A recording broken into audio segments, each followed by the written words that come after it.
तो दर्शक बंधु एबे एबे आनिले सरकार सबु महिला मानक पई गोटे नुआ योजना। एही स्कीम रे मिलिबो प्रत्येक महिला मानकू टंका। एणिकी प्रत्येक महिला मानकू मिलिबो 5 लाख टंका, से पुनी बिना सुधरे।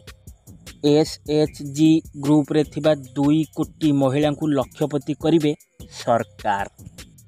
हाँ आज्ञा दर्शक बंधु, आज सरकार आरंभ कले लक्षपति दीदी योजना। तो दर्शक बंधु यही लक्षपति दीदी योजना कौन आउ एथिरे महिला मानकू जहाँकि एसएचजी ग्रुप मानकू 5 लाख टंका लोन जहाँकि बिना सुधरे मिलूची, यार संपूर्ण डिटेल्स इनफॉरमेशन मुझे आपण मानकू एई वीडियो रे देदेबी।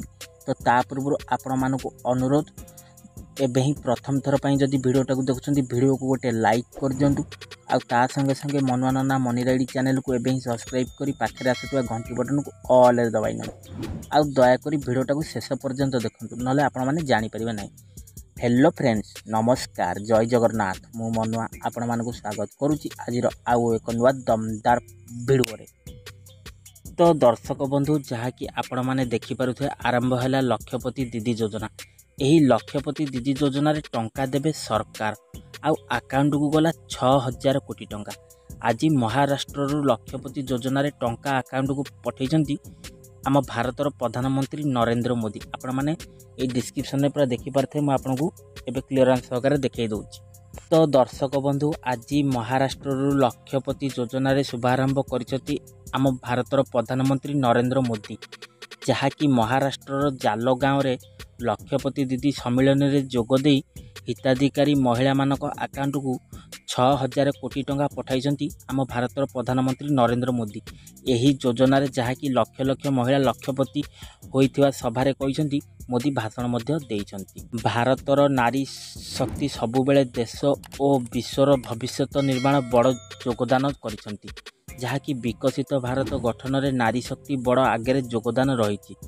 नारी माने सदा सर्वदा सम्मान को आसी देशर सम्मान वृद्धि करने कथा कहिसंती, जहाँकि प्रधानमंत्री नरेंद्र मोदी 11 लाख नुआ लक्षपति दीदी सह मोट 48 लाख महिला अकाउंट को यही अर्थराशि पठाइछंती केंद्र सरकार। खाली सेतिकी नुहे, एथि सहित जहाँकि 26 लाख महिला को 5000 कोटी टंकार ऋण प्रदान करिसंती आम प्रधानमंत्री नरेंद्र मोदी। यह द्वारा जहाँकि 2,33,000 स्वयं सहायक गोष्ठी एथरे उपकृत हेबे। एबे सुधा 1 कोटी रु अधिक महिला उपकृत हो सारिलनी। तो दर्शक बंधु आपण माने आउ डेरी कहीं कर यही लक्षपति दीदी योजना रे आपण एबे ही फॉर्म भरी नियंतु, जहाँकि आपण को एसएचजी ग्रुप को 5 लाख टंका बिना सुधरे लोन मध्य आपण पाई परिवे। तो दर्शक बंधु आजिर यही लक्षपति दीदी योजना वीडियोटी आपण मानकू जदि भल लगी एबे ही वीडियो को गोटे लाइक कर दियंतु, आ ता संगे संगे मनवाना मनीराइडी चैनल को एबे ही सब्सक्राइब करी पाखरे आसुवा घंटी बटन को ऑल रे दबाई नियंतु। आउ वीडियोटी को सांग मानक सहित बहु मात्रा रे शेयर करंतु, जहाँकि सेमानक घरे थिबा माँ माने एही एसएचजी ग्रुप रे जहाँकि सेमाने 5 लाख टंका लोन पाई सेमाने एही लक्षपति दीदी योजना रे फॉर्म मध्य मारी उपकृत होई परिबे। आउ आपणक मतामत कोन आमर कमेंट बॉक्स खोला अछि, आपण कमेंट बॉक्स माध्यम रे आपणक मतामत मध्य देले आमे तार प्रत्युत्तर दबु। तो दर्शक बंधु आजिर एही लक्षपति दीदी योजनाटी वीडियोटी आपण मानकू छोट वीडियो अपडेट आशा करछि बहुत भल लागि थो। तो आज पे वीडियोटा को मु एट रखुछि, काल देखाबा पुणी आउ एक नेक्स्ट एक एपिसोड रे पुणी नुआ अध्याय को नै।